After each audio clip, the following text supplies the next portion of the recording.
revisa el paciente, que en este caso fue a las 9:24 de la mañana. Creo que sí decía así la notita, 9:24 o 9:28, déjeme ver. Aquí está la notita, dice... a las 9:23 de la mañana, el médico nada más dice, cuando yo escucho el bebé, tiene 162 latidos. Nada más, doctor. ¿Ok? Muy bien. ¿Alguien más tiene alguna duda de los datos clínicos? ¿No? Bueno, ok. Entonces, Santibáñez, Cedillo, Elian. Sí, doctor. ¿Nos puedes decir, de acuerdo a lo que tú estudiaste, dónde estás? Aquí estoy. Ok. Sí, ¿Cómo se define la ruptura prematura de membranas? pues esta va a ser... esta...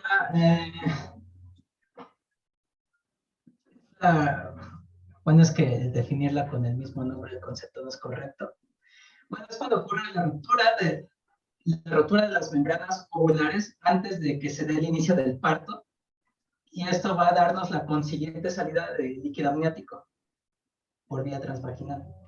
Ok, pero para poder, cuando hablamos de una patología, Sí. sí es importante una definición y es importante que usted tenga un concepto claro de a qué nos referimos. Por ejemplo, yo puedo tener un embarazo que tenga 17 semanas y también puede romperse la bolsita y no necesariamente estamos hablando de ruptura prematura de membranas.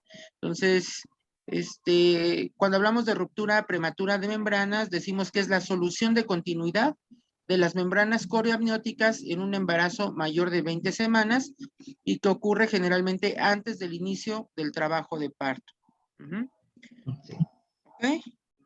Bueno, entonces sí, ponga un poquito de atención con sus definiciones porque esto se lo pueden llegar a preguntar en un examen nacional de residencias. ¿Vale? ¿Me regalas un número, por favor, del 1 al 24? 14. ¿14? Sí. Ok, José Luis Mena. Sí, doctor. Buenas tardes, ¿cómo estás? Bien, gracias. Bien, bueno, de acuerdo, ya mencionamos entonces que que la ruptura es una solución de continuidad de las membranas coreamnióticas que ocurren en un embarazo mayor de 20 semanas y antes del inicio del trabajo de parto. De acuerdo de acuerdo al momento en el que se pueda presentar una ruptura prematura de membranas, ¿cómo se clasifica la ruptura prematura de membranas?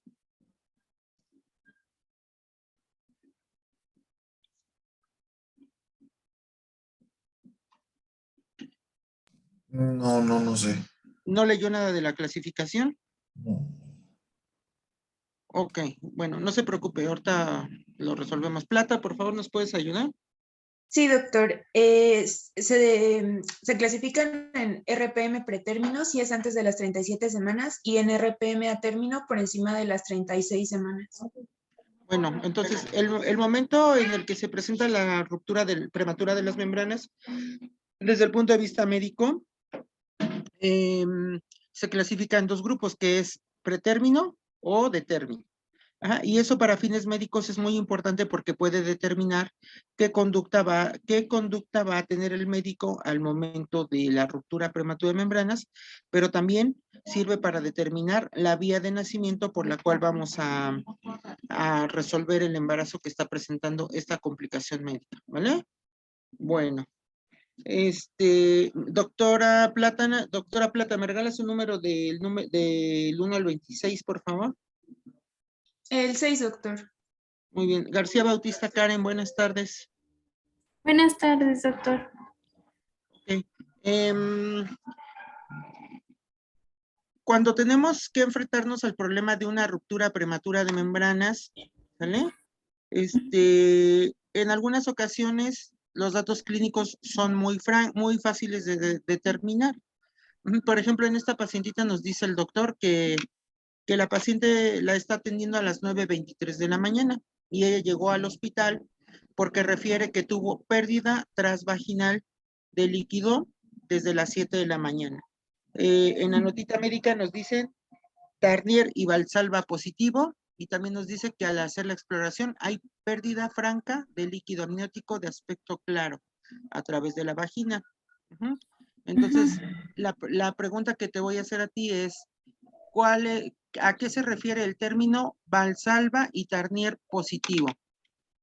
La de Valsalva es cuando la paciente puja y en este caso pues sale líquido amniótico y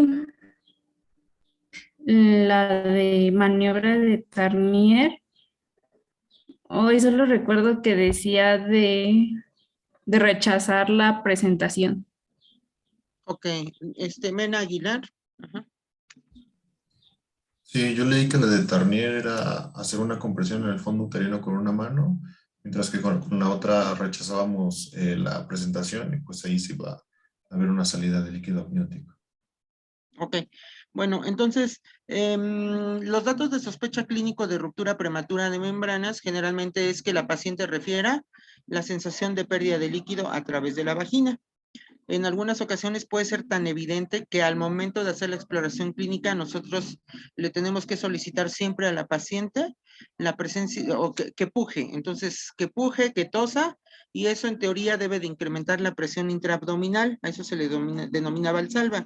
Si hay una solución de continuidad de las membranas coronamnióticas, lo esperado es que pueda existir la pérdida franca de líquido a través de la vagina. Incluso a veces son pacientes que llegan escurriendo líquido, llegan y hacen hasta charquito donde están sentadas y al momento de hacer la exploración física escurre el líquido, es muy evidente. Entonces, Valsalva es cualquier maniobra que incremente la presión intraabdominal. El signo de Tarnier, hay algunos clínicos que mencionan que al momento de presionar el fondo uterino de manera firme pero sin brusquedad, también incrementamos de manera mecánica la presión intraabdominal y debe de salir líquido amniótico y algunos autores lo mencionan distinto, que es rechazar a través del tacto vaginal la presentación y se debe de observar la pérdida de líquido vaginal. En el caso que estamos nosotros analizando, que es un caso real que ocurrió esta semana en el hospital, le solicitaron a la paciente que pujara y era evidente la pérdida de líquido y al rechazar a la presentación, yo le pregunté al doctor que la revisó cómo investigaba Valsalva y para él era rechazar la presentación. Entonces él me dice, pues cuando rechazo la presentación, y hay solución de continuidad, sale líquido amniótico. Él comenta que al realizar esas dos exploraciones fue muy evidente y no había duda de que estaba saliendo líquido amniótico. Ahora, en la práctica clínica hay algunas pacientes en las que no es tan fácil el diagnóstico, ¿vale? Y las guías de práctica clínica nos recomienda realizar algunas acciones cuando existe duda, cuando el cuadro clínico no es tan evidente o tan franco. Entonces, doctor Mena, ¿nos puedes decir un número de la lista que tú quieras, por favor? 7. El 7. González Ornelas. Sí, doctor. Ok, aparte de la presencia de pérdida de líquido que puede referir una paciente y que en algunas ocasiones puede ser muy evidente, o de que la paciente tenga signo de Tarnier y Valsalva positivo, cuando no es tan franco el cuadro clínico, ¿qué dice la guía de práctica clínica o la literatura que podemos realizar nosotros como pruebas complementarias para confirmar nuestro diagnóstico de ruptura de membranas? Bueno, encontré primero la especuloscopia vaginal. También encontré la prueba de cristalografía, que era pues hacer un frotis de líquido. También encontré la prueba de pH, porque pues el líquido amniótico aumenta la alcalinidad de la vagina. También encontré una prueba que se llama prueba de la flama, creo, que es donde se aplica líquido amniótico en un portaobjetos y se pasa sobre una flama y se debe de formar como una consistencia como si fuera clara de huevo. Y también la prueba de la fibronectina fetal, que sea positiva. Y encontré que se podía usar el ultrasonido solo en caso de encontrar oligohidramnios, pero pues no era considerada como una prueba como tal. Solo era como en caso de que alguna de las demás no funcionara. Ok, ¿y en qué consiste la prueba de la cristalografía? Porque tú la mencionaste, pero debes de saber qué es lo que cómo se interpreta o qué debes de observar. Así es, se hace un frotis y debe de aparecer como hojas en forma de helecho. Ujú. Bueno, entonces, en algunas ocasiones, y especialmente en los casos en los que es difícil decir que hay una ruptura prematura de membranas franca, el médico debe de contar con algunos auxiliares que te pueden servir para confirmar o descartar la presencia de ruptura prematura de membranas. En la práctica clínica existen algunas pruebas, como bien menciona la doctora González, que nos sirven para descartar o confirmar el diagnóstico. Entre ellas está la cristalografía. Entonces, la cristalografía, bueno, primero es la especuloscopía. Entonces, en toda paciente con sospecha, pero que no tienes datos francos de ruptura de membranas, debes de colocar a la paciente en una posición de decúbito supino, en una mesa de exploración, explicarle en qué consiste, que es colocar un espejo vaginal estéril, y entonces visualizamos directamente el fondo de saco de Douglas y al momento de colocar el espejo vaginal, bajo visualización directa y con una lámpara que te permita observar un área perfectamente iluminada, le vas a solicitar a la paciente que puje. Cuando existe ruptura prematura de membranas, en algunas ocasiones puede ser evidente que hay pérdida de líquido al momento de que tú colocas el espejo y le solicitas a la paciente que puje. También puedes observar que hay líquido amniótico acumulado en el fondo de saco de Douglas.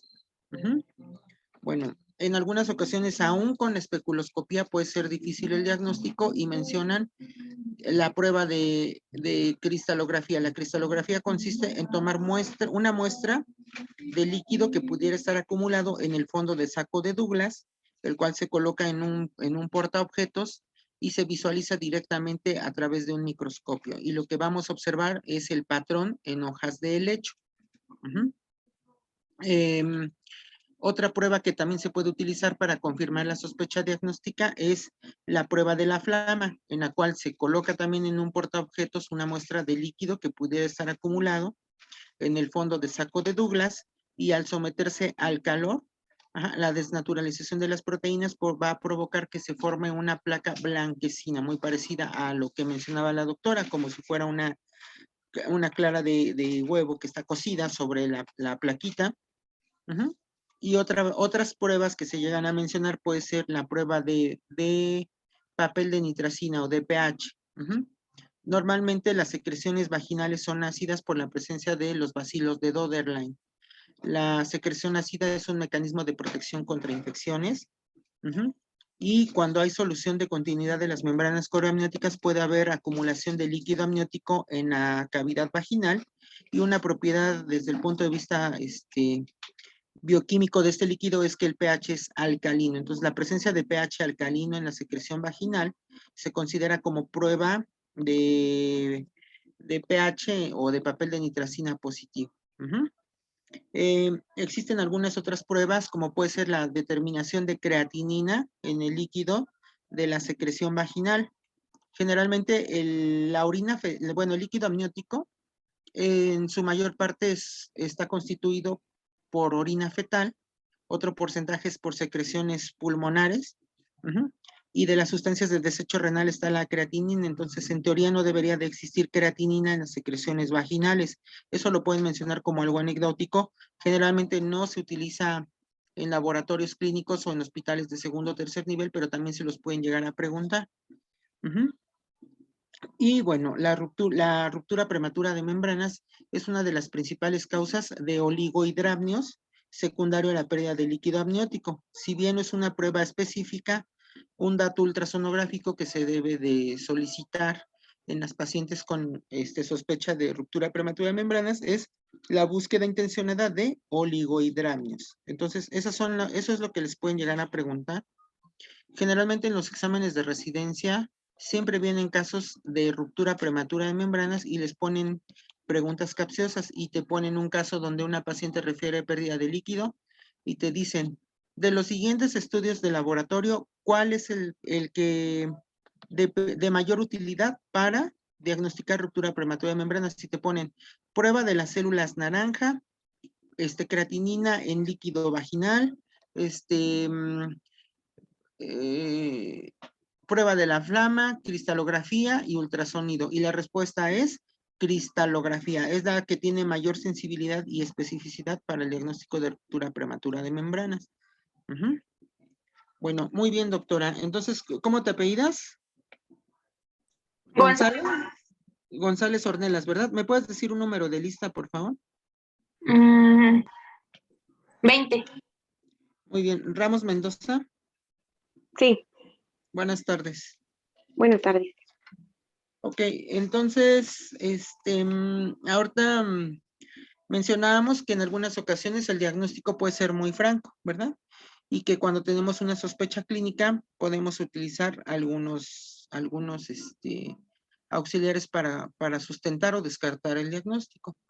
Ahora bien, de acuerdo a lo que tú leíste, ¿cuáles son los principales diagnósticos diferenciales cuando una paciente llega al servicio y te dice, tengo pérdida de líquido a través de la vagina?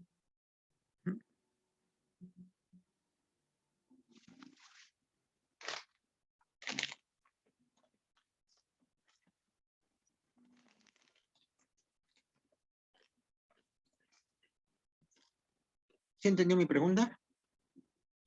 Sí, ¿cuáles serían los principales diagnósticos diferenciales, no? Ujú.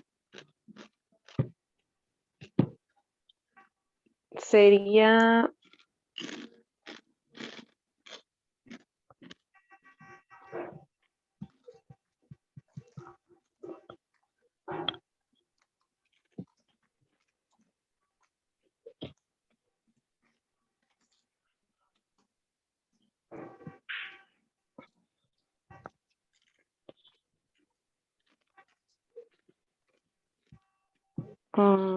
no, la verdad es que no sabría, doctor. Bueno, no se preocupe. Rodríguez Martínez, buenas tardes. Buenas tardes. Bueno, sería leucorrea, incontinencia urinaria, perdón, eliminación del tapón mucoso, rotura de quiste vaginal. También encontré hidrorrea residual y rotura de bolsa amniocorial. Ok, bueno, entonces, cuando una paciente acude a un servicio de urgencias, hay que tener mucho cuidado al momento de valorarla. Ujú.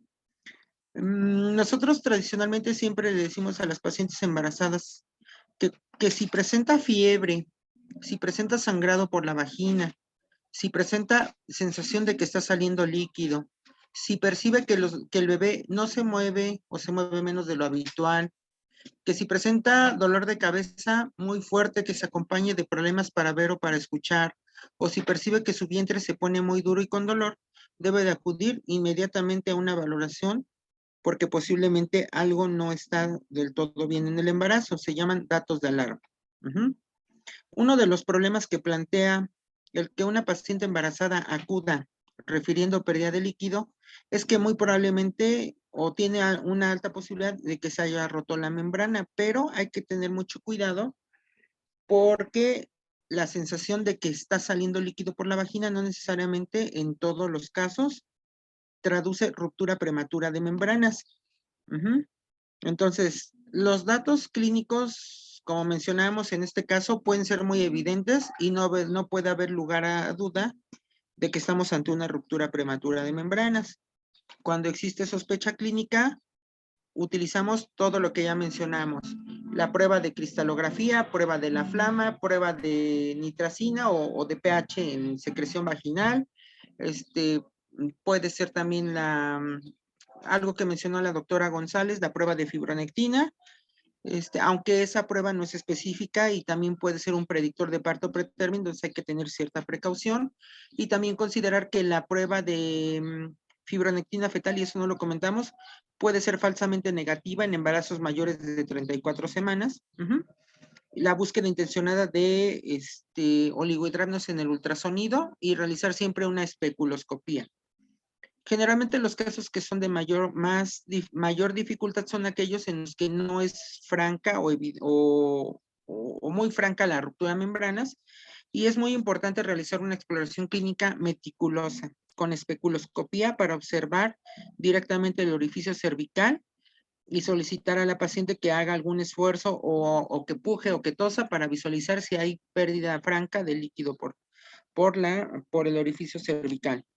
Si al momento de la exploración clínica yo no encuentro datos francos de ruptura y mis pruebas diagnósticas son negativas entonces, si yo encuentro que no hay patrón de lecho, que la prueba de la flama es negativa, que en el ultrasonido no hay datos de oligohidramnios, si yo hago una especuloscopía y es negativa, puedo sospechar que la sensación de pérdida de líquido puede ser por otras causas. Entonces, entonces ahí yo tengo que explorar bien a mi paciente y determinar si hay un incremento en la secreción vaginal. Entonces, en el embarazo es muy frecuente que las pacientes cursen con cervicovaginitis. No debemos de perder de vista que hay algunas infecciones, como bien mencionó el doctor Rodríguez, que aumentan la secreción vaginal, como la vaginosis bacteriana, la tricomoniasis o la candidiasis. Entonces, la presencia de ruptura prematura de membranas generalmente se caracteriza por pérdida de líquido de aspecto claro. Sí, en algunas ocasiones puede ser amarillo o meconial. La cervicovaginitis se caracterizan por secreción vaginal espesa y dependiendo del agente bacteriano pueden ser blanquecina, como requesón, dicen algunos autores, que está adherida a las paredes vaginales, que no tiene un olor fétido, si es una candidiasis. Si es una vaginosis bacteriana, podemos encontrar la presencia de secreción vaginal de color grisáceo, con un olor aminoso o a pescado, generalmente puede ser grumoso, y si es francamente fétido. La presencia de tricomoniasis puede acompañarse de una lesión que se llama colpitis macular o cuello uterino en fresa, ¿no? Que luego estamos bromeando los médicos y le digo, luego una vez me toca un compañero que le gusta mucho hacer bullying y me dice, mira, es la chica fresa, ¿no? Y me dice, pero del cervix, ¿no? Digo, no seas menso, le digo, entonces tienes que observar directamente el cuello y ver las características. Pero algo característico de esa infección es que puede haber un cuello uterino en fresa, esa lesión se llama colpitis macular y puede acompañarse de secreción amarillo verdosa o de aspecto incluso purulento, que generalmente se localiza de manera muy abundante en el fondo de saco de Douglas o en el cuello uterino. Entonces, en las diferenciales es muy importante una exploración clínica muy cuidadosa y descartar la presencia de cervicovaginitis, ¿vale? Bueno, también es muy importante descartar que la paciente esté presentando infección de las vías urinarias. Entonces, es importante dentro de los estudios de laboratorio y gabinete solicitar examen general de orina, ¿sale? Y los datos que nos pueden indicar infección de vías urinarias puede ser la presencia de proteinuria leve, que tenga aumento de leucocitos por lo menos 10 a 12 o más por campo, la presencia de bacterias moderadas o escasas, la presencia de cristales de oxalato de calcio. No debemos de perder de vista que si la paciente no tiene datos clínicos ni paraclínicos de ruptura prematura de membranas, puede haber sintomatología irritativa urinaria y en algunas ocasiones las pacientes pueden tener pérdida involuntaria de orina. Bueno, otro diagnóstico diferencial, como bien mencionó el doctor Rodríguez, ¿sí es Rodríguez? Sí, ¿verdad?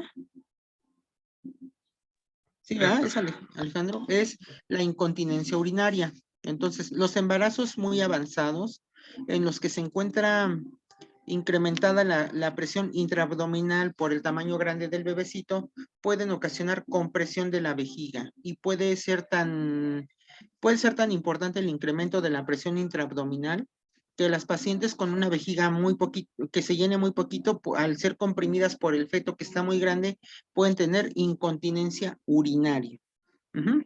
También puede presentarse como pródromo de trabajo de parto con la presencia de expulsión de tapón mucoso. Entonces, es muy importante que el médico haga una adecuada evaluación de los datos clínicos y de laboratorio, y si no encuentra datos francos de ruptura prematura de membranas por clínica o por auxiliares de diagnóstico, considerar otras posibilidades diagnósticas, como bien mencionó el doctor: cervicovaginitis, infección de vías urinarias, incontinencia urinaria, expulsión de tapón mucoso, por mencionar algunas. Ok, muchas gracias, Rodríguez. Bueno, ¿me puedes decir un número de lista que tú quieras, por favor? El último. Ujú.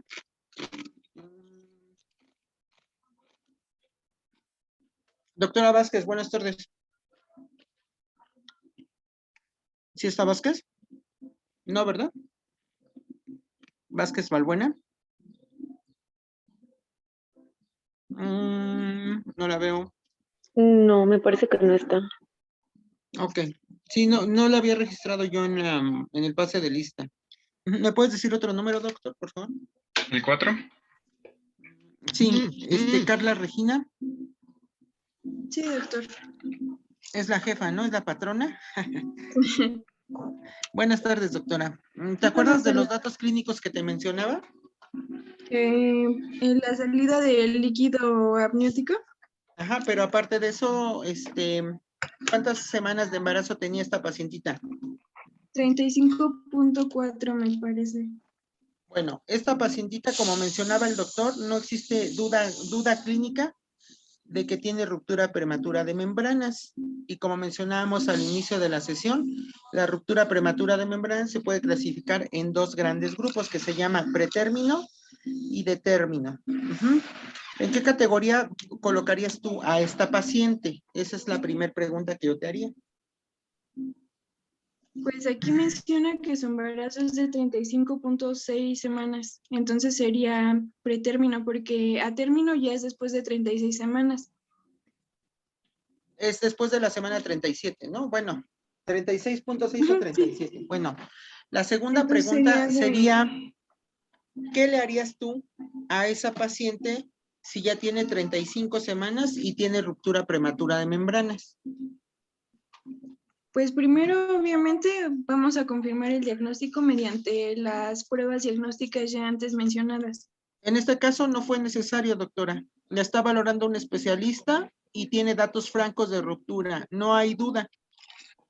Entonces, los auxiliares del diagnóstico generalmente tienen utilidad cuando la ruptura no es franca. Cuando existe duda, utilizamos auxiliares para el diagnóstico, pero en este caso mencionamos que tiene Tarnier y Valsalva positivo y que no hay duda de la ruptura.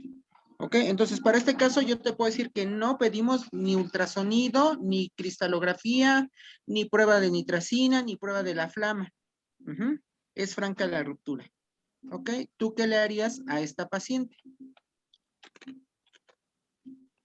Pues podríamos hacer una interrupción del embarazo. Una interrupción del embarazo. Ok, entonces tú lo que le harías sería una interrupción del embarazo. Porque, bueno, su bebé, sí, porque pues si ya la valoraron, lo que sigue es saber qué va a pasar con ella y con su bebé. Bueno, entonces, tú dices que hay que interrumpir el embarazo. Bueno, ¿tu apellido? Eres... Carreño Serrano.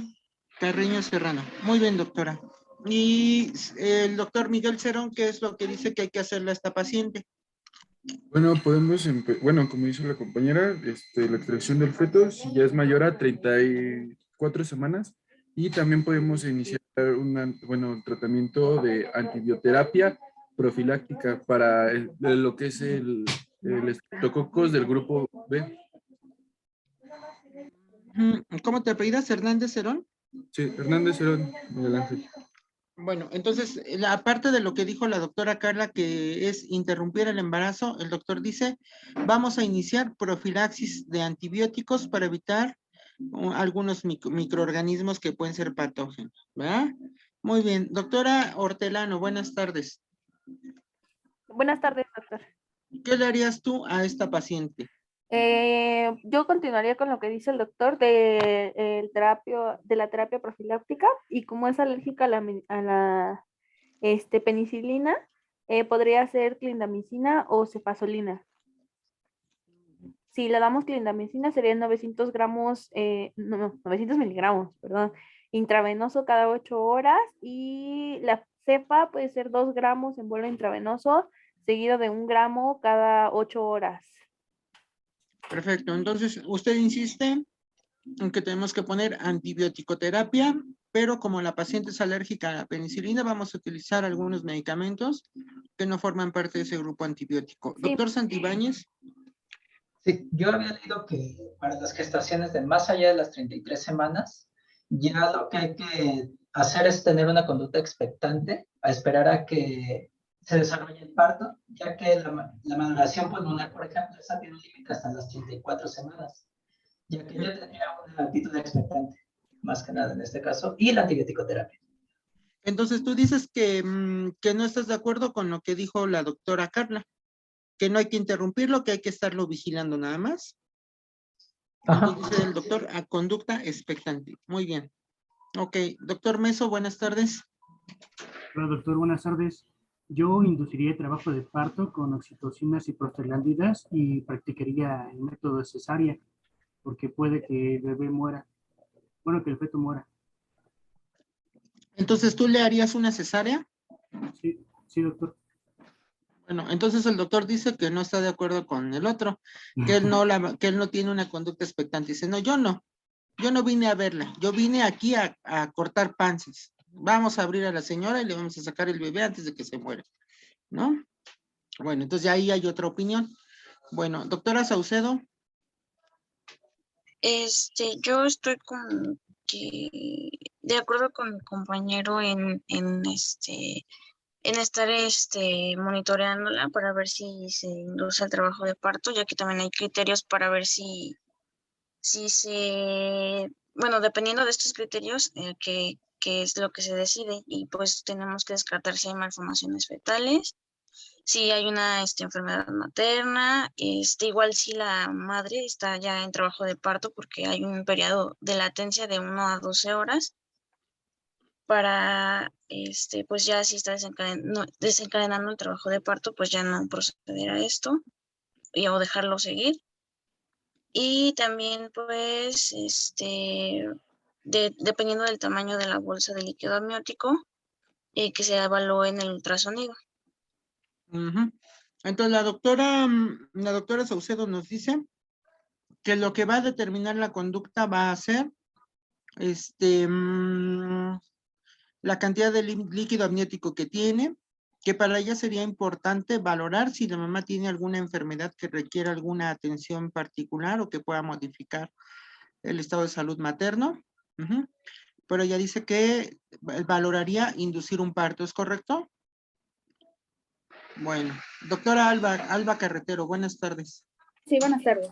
Yo estaría de acuerdo con inducir el parto, ya que igual después de las 34 semanas, pues el riesgo de infección, tanto materna como también morbilidad fetal como infección o igual comprensión del cordón, ya es más alto, ya hay más riesgo de Entonces yo indicaría pues ya la interrupción, y pues en este caso, como ya se indicaría directamente, pues no sería necesario corticoides ni nada de ello, más que igual profilaxis por sepsis neonatal igual. Profilaxis, muy bien. Vamos a tomar otra opinión y vamos a comentar algunas cosas. Doctor César, buenas tardes.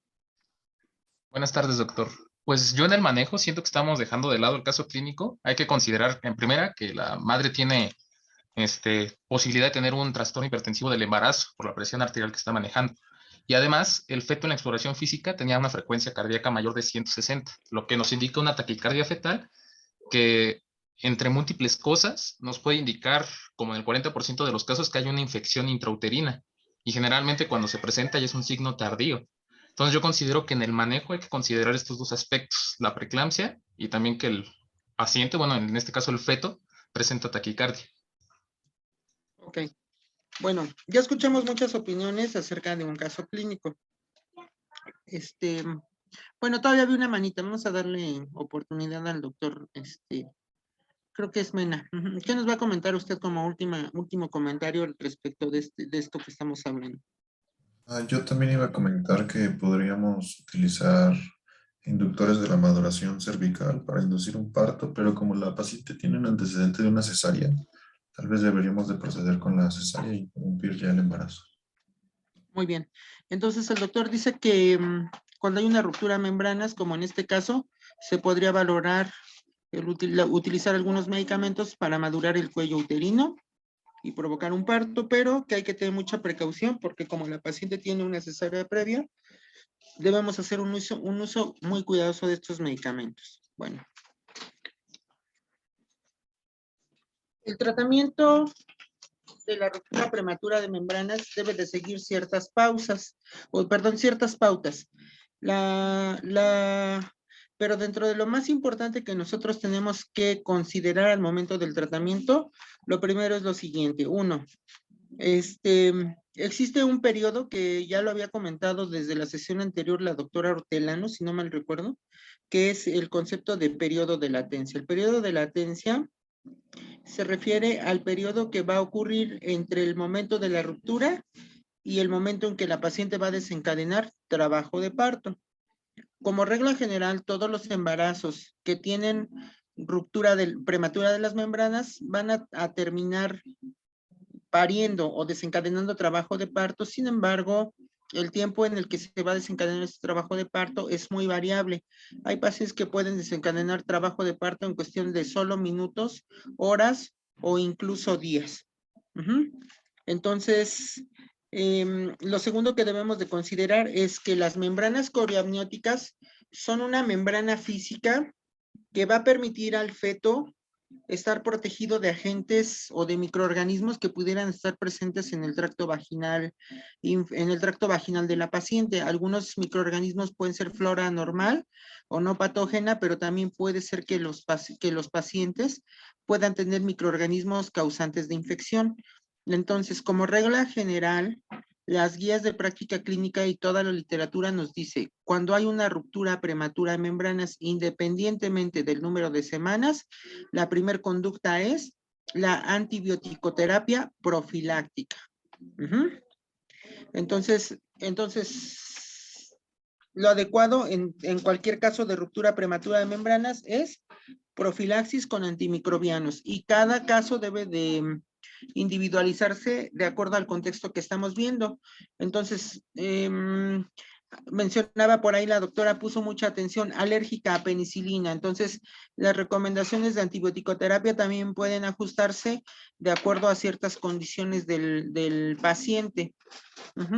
Generalmente en hospitales de segundo nivel nosotros utilizamos la combinación de aminoglucósidos, si no hay contraindicación, como que la paciente tenga alteraciones o enfermedades del oído, porque no hay que perder vista que los aminoglucósidos pueden ser ototóxicos, que la paciente no tenga falla renal, porque también son nefrotóxicos, que no sea alérgica a los medicamentos y generalmente lo combinamos con algún medicamento como clindamicina o metronidazol de primera elección. ¿Vale? Entonces, parte del tratamiento en cualquier caso de ruptura prematura de membranas es la profilaxis de algo que se llama corioamnionitis. ¿Sale? Bueno, también algo muy importante cuando nosotros nos enfrentamos a una paciente con ruptura prematura de membranas es descartar que no tenga corioamnionitis. Entonces, doctor Mena, que fue el último que participó ahorita, ¿nos puedes decir un número de lista que tú quieras? 2. 2, ok. Alegría González. Doctor. Es que mi compañero tiene problemas de conexión. Ok. ¿Otro número? 5. Carretero. Cierto. Ok. Entonces, cuando hay una ruptura prematura de membranas, nosotros tenemos que iniciar profilaxis con antibiótico. Pero, si la paciente tiene corioamnionitis, la corioamnionitis es un dato que indica una emergencia.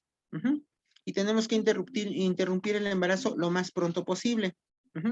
Para disminuir el riesgo de que ese bebé al nacer, ya con corioamnionitis, el bebé tiene mucho riesgo de sepsis neonatal, ¿sale? Pero a mayor exposición, ¿sale? Mayor riesgo de que sí desarrolle la sepsis y también hay un mayor riesgo de que la mujer pueda desarrollar sepsis puerperal. Y la sepsis puerperal también implica riesgo de que pueda perder su matriz o incluso de que pueda morir. Entonces, cuando hay coriamnionitis, la conducta nunca es expectante. Entonces, ¿cuáles son los datos clínicos y de laboratorio que yo debo de buscar intencionadamente para decir, esta paciente tiene coriamnionitis?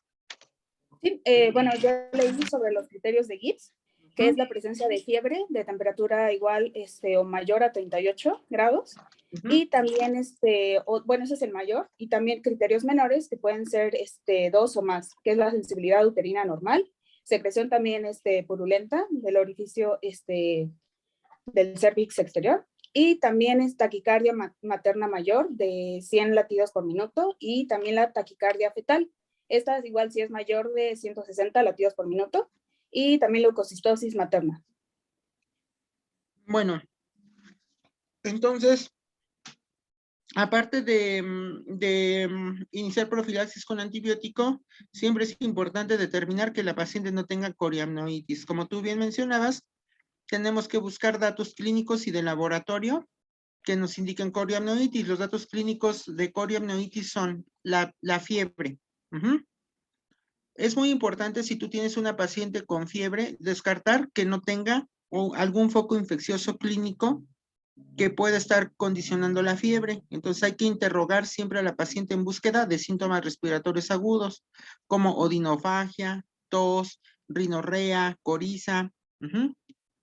En el contexto de la pandemia que tenemos, pues buscar que no tenga datos de dificultad para respirar, etcétera. Es importante investigar que no tenga datos de infección gastrointestinal como diarrea, vómito, etcétera. Descartar que exista una infección de las vías urinarias. Entonces, acuérdate que la fiebre no necesariamente es igual a coriamnionitis, y siempre el médico clínico tiene que buscar intencionadamente, si hay fiebre, la presencia de algún foco infeccioso clínicamente evidente. Pero la fiebre sí te puede aumentar la sospecha de coriamnionitis. ¿Sale? Bueno, otro dato clínico es la presencia de taquicardia. Entonces, cuando una persona tiene fiebre, generalmente hay aumento del trabajo cardíaco, hay taquicardia. La taquicardia fetal también puede ser otro dato clínico de coriamnionitis. Otro dato clínico de coriamnionitis puede ser la presencia de un útero muy doloroso, que el líquido amniótico en exploración clínica sea fétido, purulento, con mal olor. Y desde el punto de vista de laboratorio, que tenga leucocitosis en la biometría hemática. ¿A partir de cuánto se considera leucocitosis para que tú puedas decir que ya es coriamnionitis? La pregunta te la hago porque la paciente embarazada puede presentar mayor cantidad de leucocitos en la biometría hemática, y eso puede ser parte de los cambios normales del embarazo, ¿vale? Pero existe un punto de corte a partir del cual decimos, a partir de esta cantidad de leucocitos para arriba, ya sospecha de coriamnionitis. ¿Sería más de 15,000? Más de 16,000 marca la literatura. Bueno, entonces los datos clínicos de coriamnionitis siempre deben de buscarse intencionadamente aparte de la antibiótico-terapia, ¿sale? Si tú presentas datos clínicos de coriamnionitis, estamos hablando de una urgencia, en la cual la conducta nunca va a ser expectante, y también es uno de los principales determinantes del tratamiento. Para este caso clínico, la paciente no tenía fiebre, no tenía hipertonía, el líquido amniótico no tenía aspecto purulento ni fétido, el útero no estaba doloroso o hipertónico. Si bien la frecuencia cardíaca fetal fue de 162 al momento de la exploración, al revisar el expediente, yo no encontré más datos de taquicardia, ¿vale? También puede ser que la cavidad vaginal se perciba muy caliente, hipertérmica, como mencionaba, que tenga mal olor, y nunca mencionaron ningún dato clínico de coriamnionitis. Pero es importante dentro de la conducta terapéutica buscar datos de coriamnionitis. Bueno, ahora, regresando a la parte del manejo. En algunos casos de ruptura prematura de membrana, los que tienen más facilidad para nosotros los médicos son aquellos casos en los que la ruptura prematura de membranas ocurre a término. Cuando hay una ruptura prematura de membranas a término, y no sé si ustedes se acordaban de algo que platicábamos el día de ayer, que era esta imagen que les voy a poner ahorita. Entonces aquí está una división.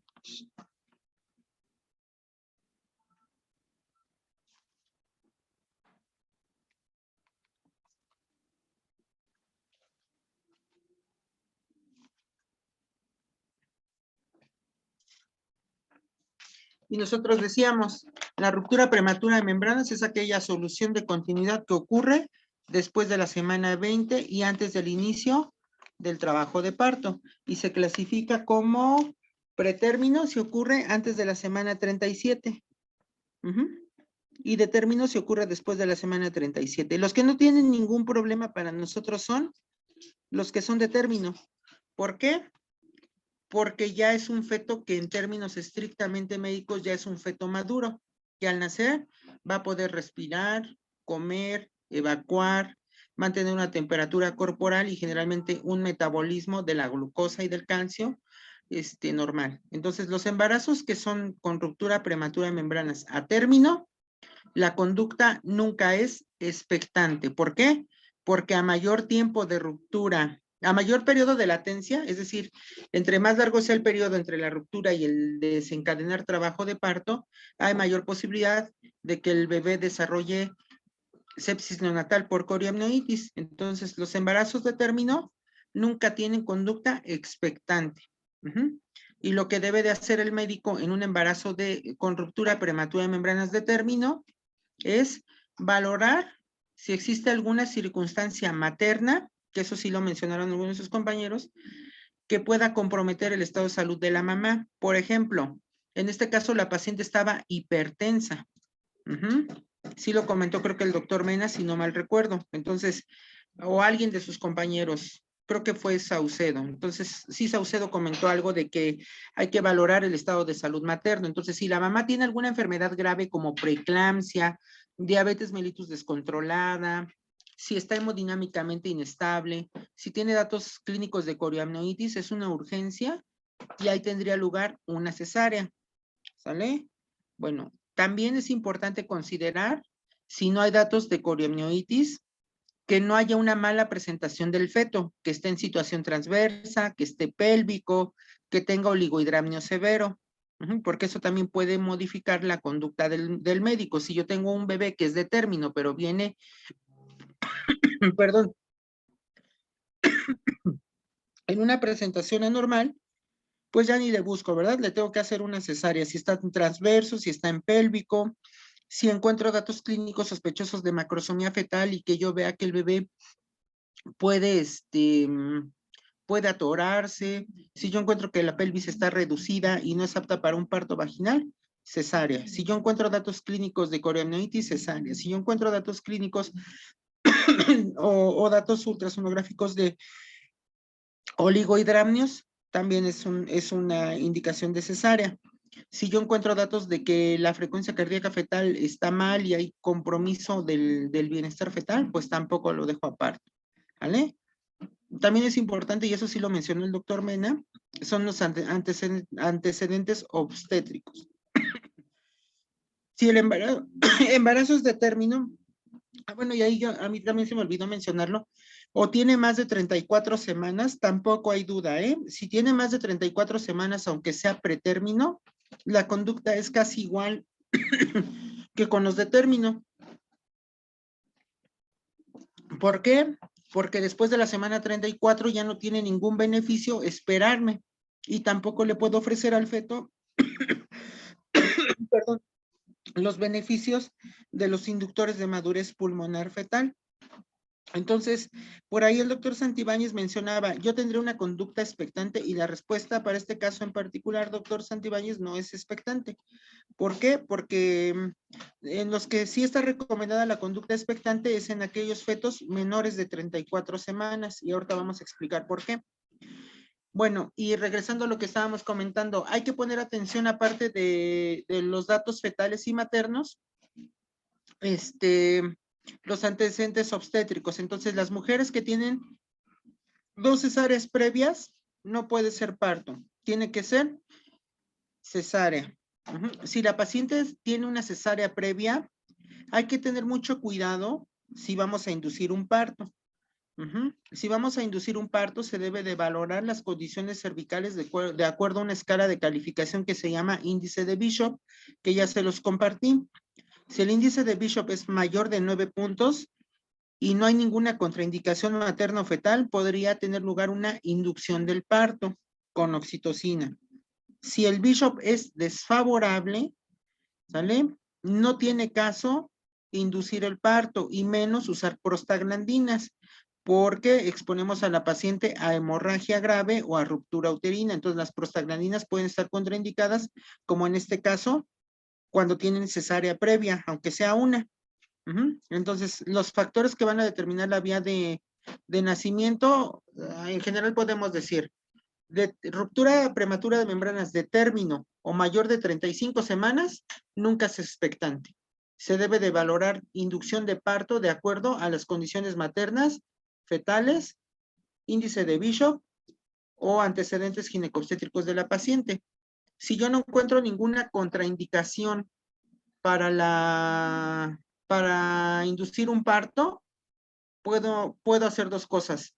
Si está indicado madurar el cervix, o si el cervix está con una puntuación de Bishop favorable, inducirlo con oxitocina y vigilarlo, pero la conducta nunca va a ser expectante. Y entonces, antibiótico, antibiótico-terapia, inducción de parto o maduración cervical. Si hay alguna contraindicación para inducir el parto o existe alguna circunstancia materna o fetal que ponga en riesgo al bebé o a la mamá o a ambos o que me contraindique la maduración cervical, cesárea, ¿sale? Ahora bien, los que nos van a dar mayor problemas al momento de la decisión son los que tienen menos de 33 semanas. Entonces, cuando tenemos una ruptura prematura de membranas en un bebé menor de 34, perdón, sería el punto de corte, hay que considerar también la posibilidad de supervivencia del feto. Entonces, si yo tengo un feto con ruptura prematura de membranas y la ruptura ocurre entre la semana 20 y 24 o 20 y 28, la posibilidad de supervivencia es menor. Los inductores de madurez pulmonar fetal se utilizan generalmente de la semana 24 hasta la semana 34. ¿Y a partir de qué momento obtengo yo el máximo beneficio del inductor de madurez pulmonar fetal?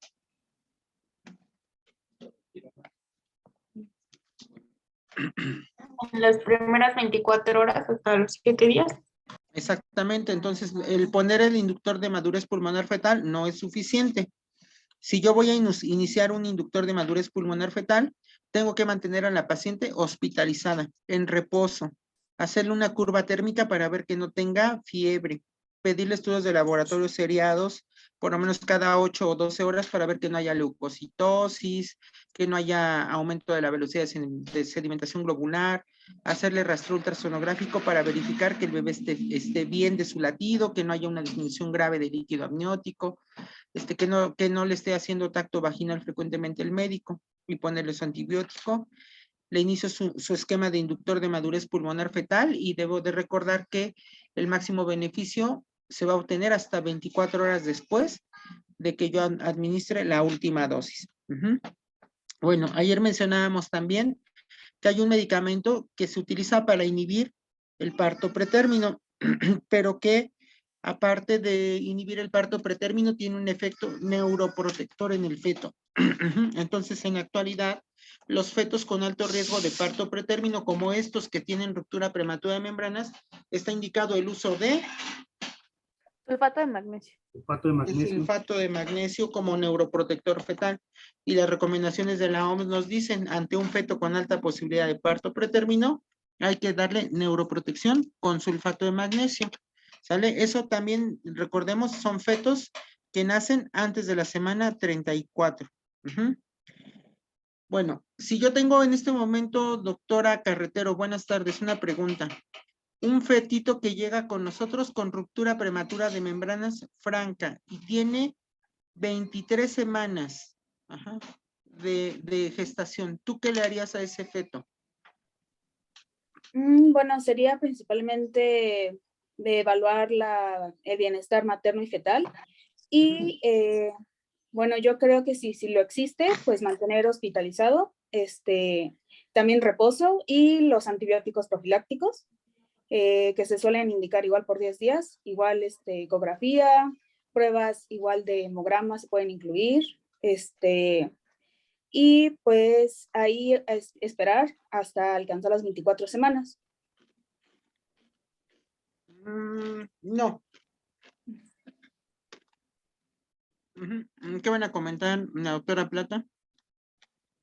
Es que yo tenía la duda con respecto a lo que dijo la compañera, porque hasta donde yo tengo entendido, un feto de 23 semanas o menos no es viable. Exactamente, entonces las semanas de gestación, los que nos causan problemas son los pretérmino, pero dependiendo de la edad gestacional, también va a ser la conducta y el tratamiento. Entonces, a los que les podemos ofrecer un beneficio real son aquellos fetos, francamente, de 28 a 33 semanas, ¿vale? Los que tienen de 20 a 27.6 semanas tienen un mal pronóstico y generalmente son fetos no viables. Los que no tienen ningún problema son aquellos fetos que tienen 23 semanas, por poner un ejemplo. Los que pueden causar un poquito de controversia serían los que están como muy cercanos a las 27 o 28 semanas, ¿sale? Porque esos todavía en algún momento, si tú lo mantienes con antibiótico, no desarrolla coriamnionitis, tiene 27 semanas y media, a lo mejor sí te aguanta un poquito, ¿no? Llegar a las 28 y a lo mejor le puedes ofrecer algo, ¿no? Al feto y tiene cierta esperanza de sobrevivir, pero lo que menciona la doctora Plata es bien importante. Hay algunos fetos que se consideran no viables. Entonces, lo cierto es que en un feto de 23 semanas con ruptura prematura de membranas, es correcto poner antibióticos, es correcto hospitalizarla, pero está fuera de rango para que tú le pongas un inductor de madurez pulmonar fetal. No tiene ningún beneficio para el feto que le hagas una cesárea. Lo adecuado es interrumpir el embarazo por inducción de parto, siempre y cuando obviamente no existan contraindicaciones, por ejemplo, coriamnionitis, que tenga 2 cesáreas previas, y ahí lo adecuado sería inducir un parto, y aunque suene un poco cruel, el feto no va a sobrevivir. Y desde el momento que tienes tú ya la ruptura, le debes de indicar a la paciente: señora, los datos que nosotros encontramos son de una ruptura franca. Lamento informarle que por la edad gestacional no existe la posibilidad de que el bebé vaya a sobrevivir. A lo mejor suena un poco cruel y a lo mejor ustedes van a decir, ay, qué mal onda es el doctor, pero es lo real. ¿Sale? Y no generamos expectativas falsas en los pacientes o le damos la esperanza de algo que no va a suceder. ¿Sale? Entonces, los datos clínicos que determinan la conducta va a ser edad gestacional, posibilidad de supervivencia del feto, si le podemos inducir madurez pulmonar fetal, ¿vale? En los que son más de 35 semanas, pues hay que interrumpirlos, nunca es expectante, y siempre se debe de valorar individualmente cada caso. Indicaciones maternas que indiquen gravedad, por ejemplo, si yo tengo una paciente con ruptura de membranas, pero tiene preeclampsia, pues ahí, tenga la edad que tenga, prevalece la circunstancia de que no se vaya a morir la mamá. Ante preeclampsia, esa puede ser una indicación. Si hay coriamnionitis, tampoco es expectante la conducta. Entonces, como ven, hay varios factores que pueden determinar la conducta de una misma patología. Y entre ellos también la posibilidad de supervivencia o viabilidad del feto, ¿sale? Y que yo le pueda ofrecer a lo mejor algo al feto, pero en algunos casos, lamentablemente, es inevitable que va a morir el feto y la conducta va a ser inducirlo. Ahora, respecto a la vía del nacimiento también va a estar determinada por la edad gestacional. Entonces, es muy parecido a lo que mencionábamos ayer con el parto pretérmino. Si el feto es menor de 28 semanas, es parto vaginal. Si el feto tiene de 28 a 33 semanas, es cesárea para disminuir el riesgo de secuelas neurológicas en el producto. Si el feto tiene más de 34 semanas, no hay ningún beneficio con la cesárea y la cesárea se debe de ofertar solamente en caso de presentación anómala o de que exista alguna contraindicación para el parto vaginal.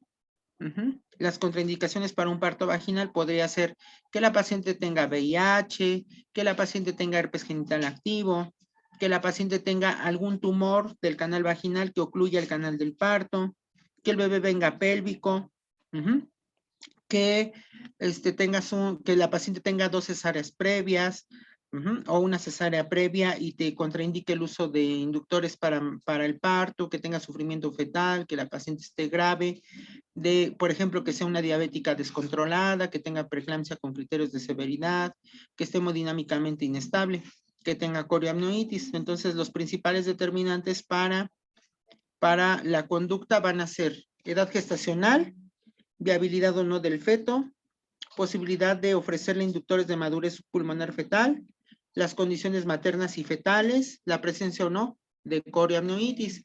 Entonces, al igual que el parto pretérmino, existen ciertas condiciones que nos van a determinar la conducta. En este caso, lo que yo les puedo decir es que esta pacientita era un embarazo con ruptura prematura de membranas pretérmino mayor de 35 semanas. El médico le inició profilaxis con doble esquema de antibiótico, le ofreció un aminoglucósido y clindamicina porque es alérgica a la penicilina. No utilizó ningún método confirmatorio para el diagnóstico porque la ruptura de membranas era franca. La paciente tenía una cesárea previa y no le inició prostaglandinas porque está contraindicado. Por la cesárea previa tenía alto riesgo de ruptura uterina. Y la conducta no fue expectante porque por la edad gestacional, que era mayor de 35 semanas, ya no le podíamos ofrecer el beneficio de un inductor de la madurez pulmonar fetal. Lo que determinó la conducta de nacimiento fue que la paciente tenía una cesárea previa, que no era esperado inducir un parto, y que al hacerle sus estudios de laboratorio encontraron datos compatibles con preeclampsia. Entonces, esperar un parto era muy lento, aumentaba el riesgo de que desarrollara corioamnionitis y también incrementaba el riesgo de que el estado de salud materno se deteriorara, por lo cual decidieron una cesárea, ¿vale? Y fue la mejor vía de interrupción y tuvo la opinión colegiada de 3 ginecólogos del servicio. Entonces, como ven, la ruptura prematura de membranas nos va a ofrecer retos para la vía de resolución o la conducta, generalmente en los bebés que son de la semana 28 a la 33, y en ellos sí puede tener cabida algunas opciones terapéuticas, pero en los fetos, como en este caso, pues no había duda, ¿no? No es expectante, no hay cabida para el uso del inductor de madurez pulmonar fetal, y lo que determinó la principal vía de nacimiento fueron circunstancias maternas, que fueron la preeclampsia y el antecedente obstétrico de cesárea previa, que contraindicaba el uso de prostaglandinas. Bueno, entonces la ruptura prematura de membranas tiene ciertas peculiaridades y hay ciertas recomendaciones, pero lo cierto es que eso sería como lo más importante en cuanto a ruptura prematura de membranas. El fin de semana, yo creo que el sábado les voy a mandar un resumen de lo que vimos ayer, de los puntos más importantes que son parto pretérmino, y también como un resumen de las ideas centrales de lo que es ruptura prematura de membranas. No sé si de acuerdo a lo que leyeron y lo que vimos con este caso clínico, ¿alguien tiene alguna duda del tema? No, doctor. ¿Seguro? Bueno, de todos modos si tienen alguna duda respecto a algo que les llame la atención o que no les haya quedado claro, deben de recordar que el chat está ahí y pueden plantear alguna duda o pregunta, ¿vale? Ya me da luego mucha curiosidad porque luego pues nunca pregunta nada, ¿no? Como si realmente sí quedaran bien entendidos los temas, y después cuando llegan los departamentales, así de, nos manda el coordinador, como el semestre pasado, ¿no? De, híjole, hubo alumnos que sacaron 3 de calificación, ¿no? Y lo curioso es que casi como el 70% de los estudiantes salía mal y después decían, es que no entendí, ¿no? Y tú le dices, bueno, doctor, pero yo le dije que si tenía alguna duda la planteara, ¿no? Y nunca preguntaba nada. Entonces, si tienen dudas, pregunten. Luego nosotros damos por hecho de que lo que estamos utilizando es lo más adecuado, de que no quedaron dudas, pero pues ustedes como que confirman, y aunque les decimos, ahí está el chat, si tiene duda pregunte, si tiene duda pregunte, nunca pregunta nada, entonces está abierto. Doctor Meso. Doctor, yo sí tengo una duda. En este caso clínico anterior mencionaba que el doctor realizó tacto vaginal, pero en mi biografía que leí decía que no se debía de realizar tacto vaginal. Entonces ahí me quedó la duda si sí se realiza o no. Bueno, la única indicación que para no realizar un tacto vaginal en una paciente embarazada es que tenga hemorragia de la segunda mitad del embarazo. Si usted recuerda el tema de placenta previa, uno de los avances más importantes en la medicina fue que una paciente con hemorragia de la segunda mitad del embarazo no se le hiciera tacto vaginal hasta que no descartara usted placenta previa, ya que la exploración clínica por tacto vaginal en una paciente con hemorragia de la segunda mitad del embarazo, si es por placenta previa, puede agravar la hemorragia. Ajá. En este caso, la paciente no tenía hemorragia. Entonces, ahora, lo que sí cabe aclarar, y qué bueno que usted lo preguntó, es cuando nosotros tenemos ruptura prematura de membranas, ¿sale? Lo que sí recomienda la guía de práctica clínica no es que usted no realice tacto. Lo que sí debe de hacer es limitar el número de tactos, porque está demostrado que a mayor número de tactos vaginales aumenta el riesgo de corioamnionitis. Entonces, lo que usted pregunta es una duda muy, muy interesante. En términos estrictos, no está contraindicado el tacto. Lo que sí está contraindicado es realizar tactos frecuentemente, porque a mayor número de tactos, mayor posibilidad de corioamnionitis. ¿Sale? Entonces, cuando yo interno una paciente como esta, por ejemplo, en este caso, si a mí me hubiera tocado ser el médico que la internó, yo le hubiera puesto como indicaciones. Uno, la hubiera dejado en ayuno, porque para mí es una paciente que tenía muchas posibilidades de cesárea, por el antecedente de cesárea previa que tenía y por la hipertensión que tenía. Segundo, yo le hubiera iniciado una solución parenteral para mantener a la paciente hidratada, evitar que se hipotensara, lograr que al estar bien hidratada y no se hipotensara en la paciente, se perfundiera bien ese bebé. Le hubiera iniciado un esquema doble de antibióticos, le hubiera pedido estudios de laboratorio complementarios para medir líquido amniótico, para valorar el peso fetal, para corroborar la edad gestacional, que es el ultrasonido. Le hubiera pedido una biometría hemática con diferencial para buscar intencionadamente datos de corioamnionitis, como puede ser leucocitosis, con neutrofilia. Le hubiera iniciado una curva térmica para ver que no hubiera un incremento de la temperatura. Lo hubiera ingresado en una camilla en decúbito lateral izquierdo para evitar que hubiera sufrimiento fetal por compresión uterina, y le hubiera puesto dentro de las indicaciones que le tomaran sus signos vitales por turno, y que estuvieran vigilando la frecuencia cardíaca fetal cada 30 minutos, y le hubiera puesto también limitar tacto vaginal para que no estén los practicantes o los doctores tactándola frecuentemente y evitar el riesgo de que se infecte por la mayor cantidad de tactos vaginales. Muy bien, doctor. ¿Le respondí su pregunta? Sí, doctor. Muchas gracias. No, a usted por plantear la pregunta. Muy bien. ¿Alguien más tiene alguna duda? Bueno, entonces, ya les mandé la fotito del caso clínico. Es un caso clínico real. Y pues realmente lo que sucedió con esa paciente es que al final de cuentas tuvo una cesárea, sí fue un producto pretérmino. Afortunadamente, por la edad gestacional, fue un feto que al nacer le hicieron estudios y no tuvo datos clínicos de corioamnionitis. Fue un feto sano, fue un feto prematuro, pero su peso fue superior a los 2,5 kilos. No tuvo síndrome de dificultad respiratoria. No requirió terapia intensiva, ni uso de surfactante pulmonar, ni terapia, ni nada. Solito se adaptó bien a respirar, y a final de cuentas pasó con su mamá al área de alojamiento conjunto. Estuvieron hospitalizados por un promedio de 2 días. Nunca desarrollaron fiebre, leucocitosis o complicaciones, y ambos se encuentran ya en casa. Eso fue lo que sucedió con esa pacientita. Bueno, si no hay dudas del tema, vamos a pasar a revisar un caso de sufrimiento fetal agudo. Bueno, lo único que les quiero hacer antes de iniciar esta revisión de este otro caso clínico, hacer como observación, es que el temario dice sufrimiento fetal agudo y crónico. Entonces, vuelvo a mencionarlo, algo que ya les había comentado anteriormente. Los temarios están mal elaborados por cómo plantean las clases y porque realmente son temas que son muy largos, muy complejos, y les podría decir como especialista en el área de ginecología que lo adecuado es que se revisaran 2 temas para cumplir con esos objetivos, que serían sufrimiento fetal agudo, por una parte, y otro que se llama restricción del crecimiento intrauterino. Entonces, ahorita, si están de acuerdo, vamos a ver un caso de sufrimiento fetal agudo, y algo que yo les propondría es que preparemos un tema de restricción del crecimiento intrauterino que tiene otras connotaciones, tanto de manejo como de diagnóstico y tratamiento, muy distintos a lo que puede ocurrir cuando estamos frente a un sufrimiento fetal agudo.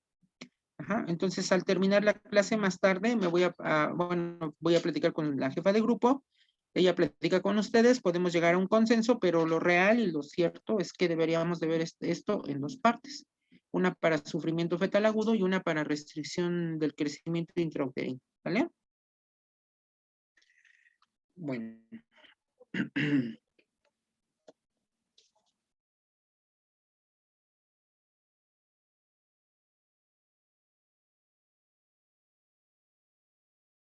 Información al chat.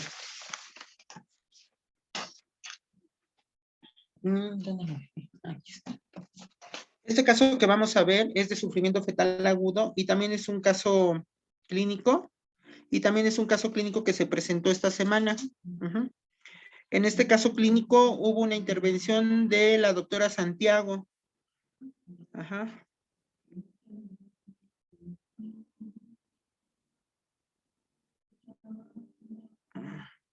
Se los voy a mandar.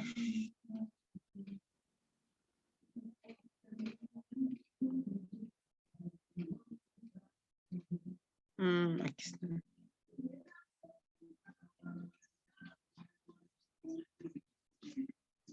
Bueno, les voy a empezar a leer el caso clínico, pero ya les compartí las notitas, ¿no?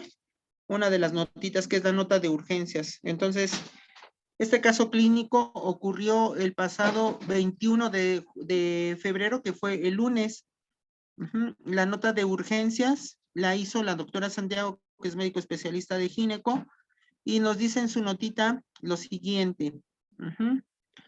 La paciente se llama Ana Domínguez Vargas y dice la nota: admisión de tococirugía.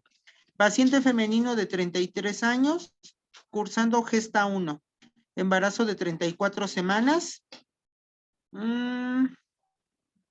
Por fecha de última menstruación y 32 por ultrasonido. Y nos dice: padecimiento actual. La paciente refiere disminución en la percepción de los movimientos del feto desde las 2 de la mañana. Y la consulta empezó a las 11:55 de la mañana. La paciente refiere que no tiene pérdida de líquido ni sangre por la vagina, no tiene ningún dato de cefalea hipertensiva como dolor de cabeza, zumbido de oídos, que vea lucecitas, y tampoco tiene contracciones uterinas. La doctora no menciona al interrogatorio inicial ningún antecedente personal patológico, personal no patológico, ni ginecobstétrico. Lo único que nos dice es que tiene una presión arterial de 104/69, una frecuencia cardíaca 3, frecuencia respiratoria de 20, una temperatura de 36 grados, que pesa 88 kilos y que mide 1,57 m. Ya la exploración física nos dice: la paciente presenta un adecuado estado general, se encuentra hidratada, sin compromiso cardiopulmonar. Y nos dice que sin compromiso cardiopulmonar aparente, abdomen, la presencia de un útero gestante con un fondo uterino de 30 centímetros. Por maniobras de Leopold, nos dice que es una presentación cefálica con una situación longitudinal. El dorso del feto se encuentra a la derecha, de acuerdo a las maniobras de Leopold, con una frecuencia cardíaca fetal de 143 latidos por minuto. El tono uterino lo percibe normal. Contracciones uterinas, al tacto vaginal, es un cervix posterior cerrado sin modificaciones. La paciente tiene un ultrasonido, le realizan un ultrasonido.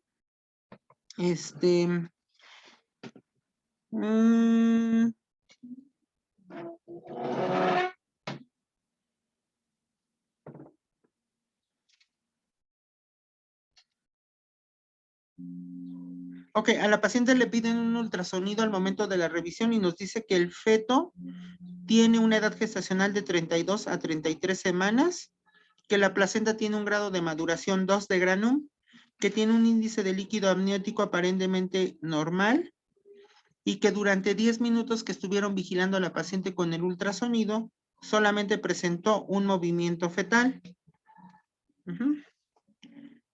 Bueno. Sí, hasta aquí se escucharon el caso clínico. Sí, doctor. Bueno, y la doctora menciona dentro de sus conclusiones que es una paciente de 33 años cursando su primer embarazo, que el embarazo es de 32 a 33 semanas por ultrasonido y que de acuerdo a lo que la paciente menciona, ella llega a la conclusión de que hay disminución de los movimientos fetales. Y dentro de su plan, la doctora indica que hay que hacerle una prueba de bienestar fetal para determinar si existe algún problema de salud en el feto. ¿Ok? Vamos a la siguiente parte del caso. Les voy a compartir lo que encontraron después.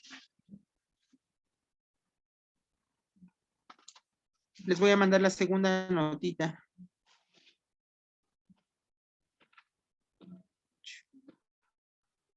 Aquí está. Bueno, les voy a leer la notita, ¿vale? Bueno, entonces nos vuelve a decir la doctora que a la paciente le realizó una prueba de registro cardiotocográfico con una frecuencia cardíaca fetal basal de 120 latidos por minuto, pero que presenta descensos de la frecuencia cardíaca fetal hasta 102 latidos y en algunos momentos hasta 113 latidos.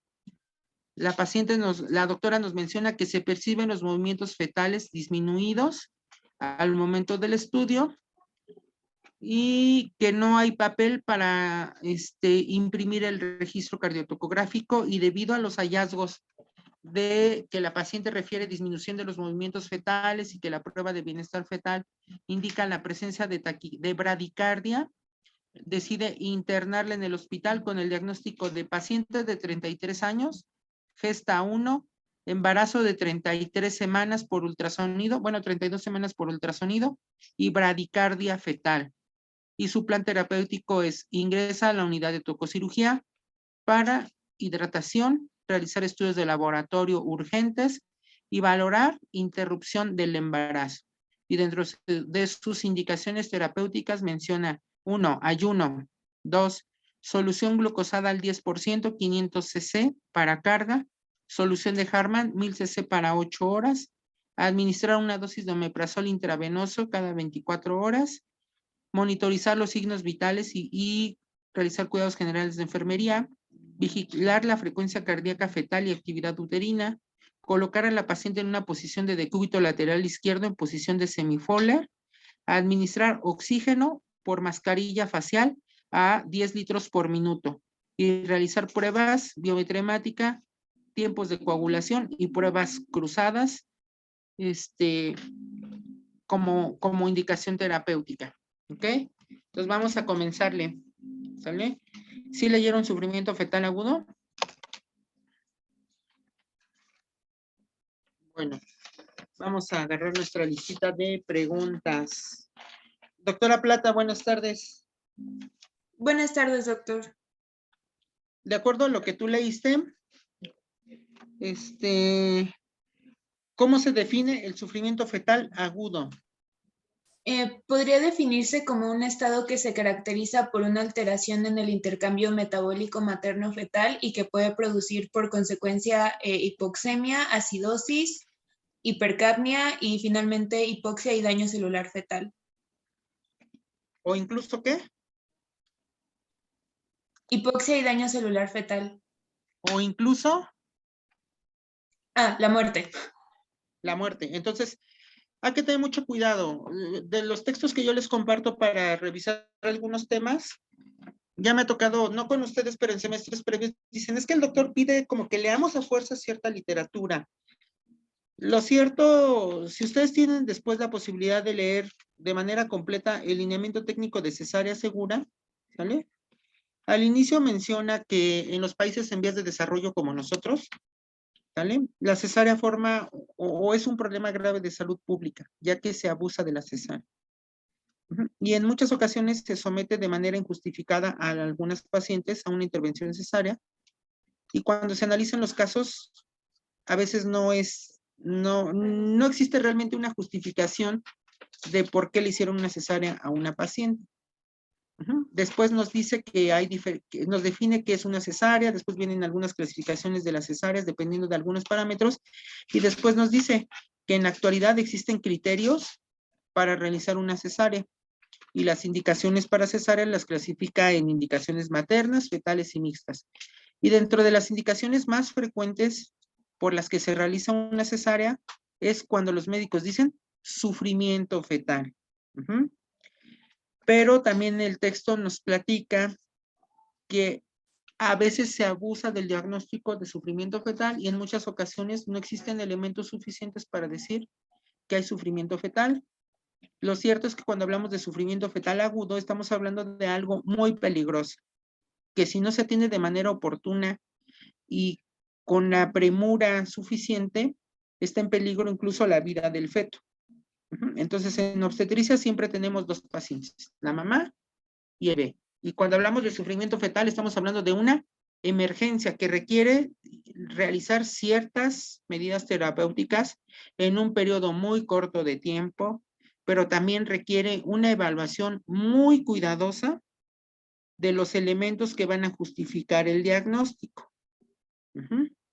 Ahora, ¿por qué debemos de tener mucho cuidado? Bueno, como mencionaba la doctora Plata, en el sufrimiento fetal agudo estamos hablando de una circunstancia grave donde el intercambio que se produce a través de la placenta va a estar comprometido gravemente. Entonces, la placenta es un órgano cuya función es proveer una cantidad muy importante de flujo sanguíneo hacia el feto para mantenerlo oxigenado, ¿sale? Y para que el feto pueda eliminar las sustancias de desecho de su metabolismo.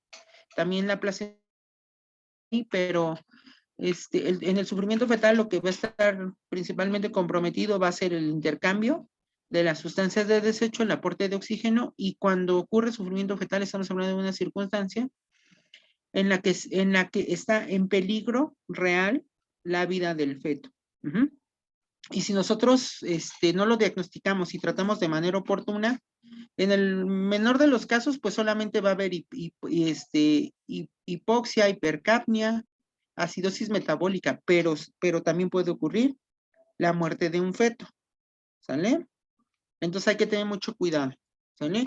Ahora, en este caso, la doctora mencionaba, bueno, estoy de acuerdo con la definición de Plata, es una circunstancia grave donde está gravemente comprometido el intercambio y pueden ocurrir circunstancias que afecten el metabolismo, que puede haber hipercapnia, hipoxia, acidosis metabólica y muerte.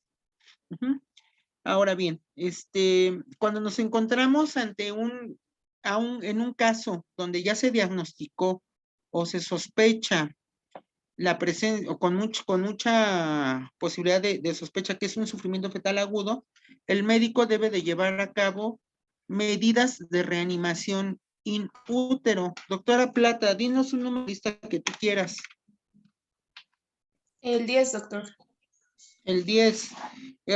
Hortelano Pérez.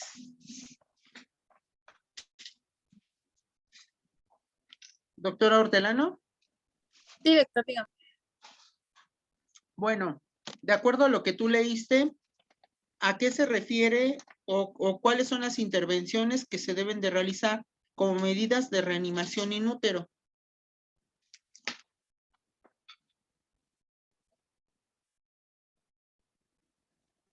¿Puedes prender tu cámara, por favor?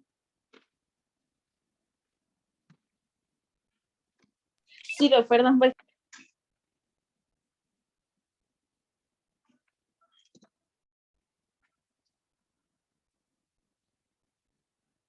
No tienes prendido tu audio. Perdón, es que tengo problemas de conexión, pero ya puse mis datos. Ajá. Sí. Perdón, Doc, ¿me podrías repetir la pregunta? Ok. Doctora, le voy a pedir que cuando esté en una sesión, idealmente tiene que tener prendida su cámara. Si usted no tiene prendida su cámara, yo creo que no nos está poniendo atención. Ujú. Y le hice una pregunta y ahorita estaba cuchicheando con alguna persona y creo que no está poniendo atención. Ajá. Le vamos a dar la pregunta a otra persona. Ujú. Si en algún momento usted tiene algún problema o no le interesa la clase, con mucho gusto se desconecta y ya después mejor la revisa. Ujú. Sí, doctor, Ok, perdón. doctora Plata, ¿me dices otro número, por favor? El 15, doctor. Ujú. Mendoza Ruiz. ¿Dónde está Mendoza Ruiz?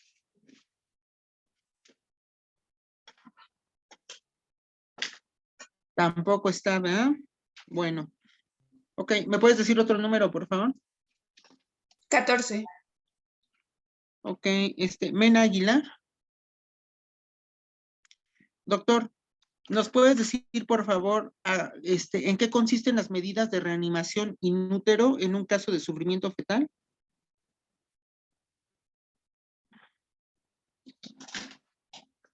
No sé, doctor. ¿No leyó sufrimiento fetal? No leí las de reanimación. Bueno, cuando nosotros tenemos un problema de salud, parte de lo que tenemos que conocer es qué voy a hacer yo con un paciente para darle tratamiento al problema que tiene. Ujú. Entonces, cuando hablamos de sufrimiento fetal, como ya lo mencionamos ahorita, que es una urgencia o una emergencia, no es suficiente diagnosticarlo. Hay que hacer algo, hay que dar un tratamiento y esas medidas de reanimación pueden ser la diferencia entre que se muera un bebé o usted pueda salvarle la vida a un bebé.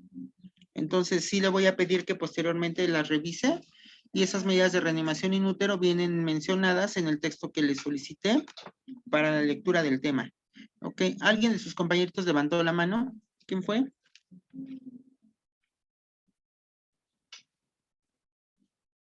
Alba Carretero. Sí, bueno, leí que igual es colocar a la paciente en decúbito lateral, administrar oxígeno también a la madre, igual solución glucosada también en 10%, igual como lo mencionaron en el caso que se realizó, y también se puede disminuir contractibilidad uterina, igual si se está utilizando oxitocina, pues suspender, y también utilizar fármacos uteroinhibidores, por ejemplo, atosiban, que ya igual mencionamos clases anteriores, o nifepidina también. Y pues vigilancia en la frecuencia cardíaca fetal, pues igual del feto. Bueno, entonces las medidas terapéuticas ante un caso confirmado o con alta sospecha de sufrimiento fetal son medidas urgentes que se tienen que llevar a cabo para ayudar a ese feto a evitar que el feto pueda tener una lesión neurológica o se pueda morir. Entonces, no es suficiente, como mencionaba, diagnosticar la enfermedad. Hay que realizar algunas medidas terapéuticas que tienen como objetivo ayudar al feto. Entonces, en obstetricia tenemos el problema de que estamos trabajando con dos pacientes, el feto y la madre. Entonces, las medidas terapéuticas en un caso de sufrimiento fetal tienen como objetivo corregir las causas que pueden estar ocasionando este sufrimiento fetal. Entonces, si ustedes leyeron sufrimiento fetal agudo, mencionamos que las causas de sufrimiento fetal pueden ser de dos tipos. Ajá. Le vamos a preguntar a Monse Ramos. Buenas tardes. Buenas tardes, Doc. Ok, las causas de sufrimiento fetal se pueden clasificar en dos grupos. Bueno, pueden ser maternas y fetales, pero también pueden ser ¿de qué tipo?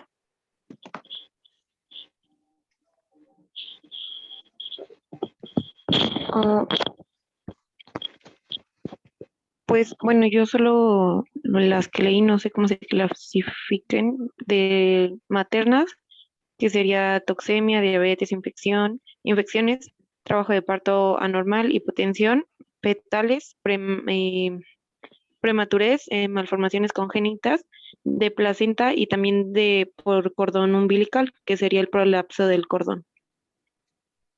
Ok, bueno, tú mencionabas causas, ajá, pero desde el punto de vista de... Hay una clasificación. ¿Sí leíste el lineamiento técnico de cesárea segura? Sí.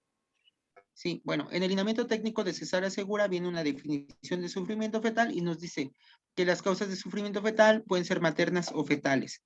Ajá, pero también nos menciona una clasificación. Doctora González Ornelas, ajá, ¿nos vas a decir algo de esa clasificación? No, doctor, era sobre otras que tengo. Quintero Romero. Sí, yo había leído que había reversibles e irreversibles y dentro de las reversibles entraba como hipotensión materna, compresión de grandes vasos, taquisistolia por el uso de oxitotóxicos o irreversibles de causa fetal placentaria o del cordón umbilical. Ok, ¿podemos hacer una pausa de 5 minutos y retomamos en 5 minutos? Bueno, ok, gracias.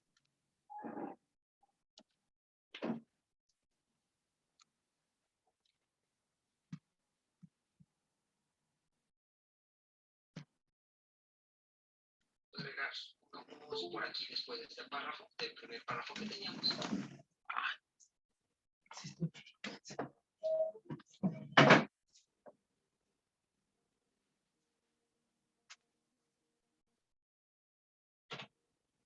Hola, ¿qué tal amigos? Bienvenidos en nuestro siguiente capítulo de uso de HTML básico. Mi nombre es Carlos Arturo.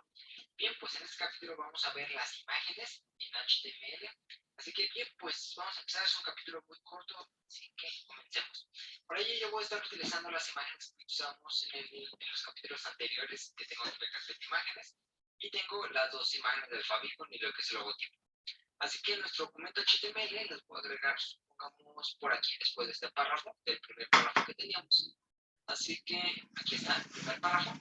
Bien. Bueno, la salud del feto de manera grave y no las puede modificar el médico. Por ejemplo, si una paciente tiene desprendimiento prematuro de placenta normoinserta, pues es algo que nosotros no podemos ya evitarlo. O por ejemplo, si existe un compromiso de cordón umbilical, pues tampoco lo podemos evitar, pero hay algunas circunstancias que nosotros sí podemos revertir. Entonces, las medidas de reanimación in útero consiste en un grupo de medidas terapéuticas que tienen como objetivo a mejorar el aporte de oxígeno del feto para tratar de reducir el riesgo de muerte o limitar el daño que puede ocasionar la hipoxia fetal. Estas medidas tienen como objetivo revertir lo que nosotros podamos corregir. Entonces, estas maniobras de reanimación in útero consisten en, uno, evitar la hipotensión materna. Por eso es importante hidratar a la paciente. Entonces, si ustedes le ponen atención, y creo que ya se los compartí, la fotito, déjenme ver el chat de grupo. Deben de quedar bien plasmadas y bien apuntaditas en las indicaciones, las medidas de reanimación. Y la doctora le puso aquí que le iba a dejar en ayuno, pero le inició hidratación y le repuso también glucosa. Entonces, en el manualito de lineamiento técnico de cesárea segura te dice que hay que hidratar a la paciente y administrarle soluciones glucosadas a razón de 60 gotas de solución glucosada por minuto. Y la doctora sí le inició las maniobras de reanimación, la hidrató y le puso solución glucosada. La segunda es una manera para mejorar el aporte de oxígeno al feto es administrar oxígeno con una mascarilla a flujo alto de 10 a 15 litros por minuto y la doctora nos dijo oxígeno por mascarilla facial a 10 litros por minuto. ¿Sale? Bueno, ayer una de sus compañeritas mencionaba algo que tenía que ver, que les explicaba que es por qué las pacientes deben de acostarse del lado izquierdo. Entonces, en el manualito dice evitar el efecto poseiro o de compresión de grandes vasos. Entonces, cuando una pacientita está embarazada y la acostamos en una posición de decúbito supino, se pueden comprimir grandes vasos y eso puede disminuir el aporte de oxígeno hacia el feto. porque disminuye el gasto cardíaco. Entonces, dentro de las opciones terapéuticas, en caso de sufrimiento fetal, es importante colocar a las pacientes en decúbito lateral izquierdo. Y la doctora puso aquí, decúbito lateral izquierdo, en semifowler. Bueno, en la notita bueno, ella es letra de mis compañeros, pero aquí le puso, en los números le puso 1 hay 1, 2 soluciones, 3, 4 vienen 5 renglones. El del tercer renglón dice DLI semifowler, que es colocar a la paciente en decúbito lateral izquierdo. Bueno, en algunas pacientes cuando se encuentran en trabajo de parto puede tener lugar también el utilizar uterotónicos. ¿Por qué? Porque muchas veces la hipoxia está ocasionada por las contracciones uterinas. Entonces, en los casos de trabajo de parto puede tener lugar la utilización de útero inhibidores como nifedipino o atosiban. En este caso no se indicó ningún inhibidor, ya que no tiene trabajo de parto la paciente.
Sí, doctor, sí se escuchó.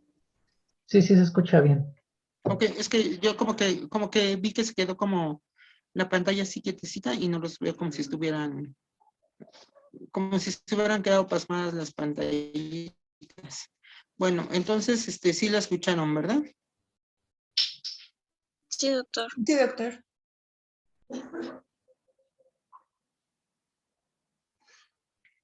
Bueno, ahora, regresando al tema. Entonces, las causas de sufrimiento fetal pueden ser reversibles e irreversibles. Ahora, la siguiente pregunta que les haría sería la siguiente. ¿Cuáles son los datos clínicos que me pueden indicar la sospecha de sufrimiento fetal?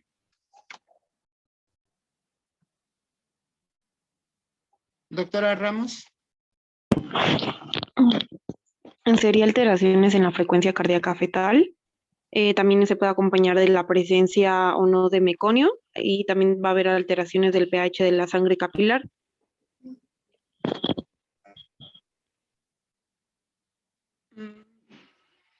Ok, pero estoy hablando de clínicas. ¿La alteración del pH es clínico o es bioquímico? Bioquímico. Bioquímico. Entonces sí, para justificar el diagnóstico de sufrimiento fetal, la presencia de pH en sangre que se obtiene del cordón umbilical o de cuero cabelludo fetal, es para diagnóstico, pero es bioquímico. Pero clínico, ¿qué datos clínicos te hacen sospechar la presencia de sufrimiento fetal? La disminución de la frecuencia cardíaca fetal asociada con las contracciones.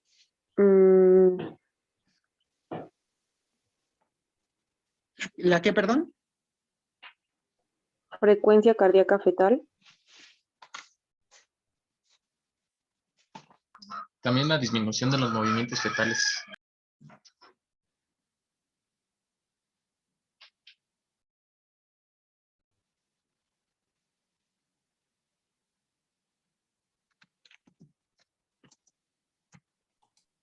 Doc, nosotros sí lo escuchamos, pero no sé. Bueno, sí estamos hablando, no sé si nos escucha.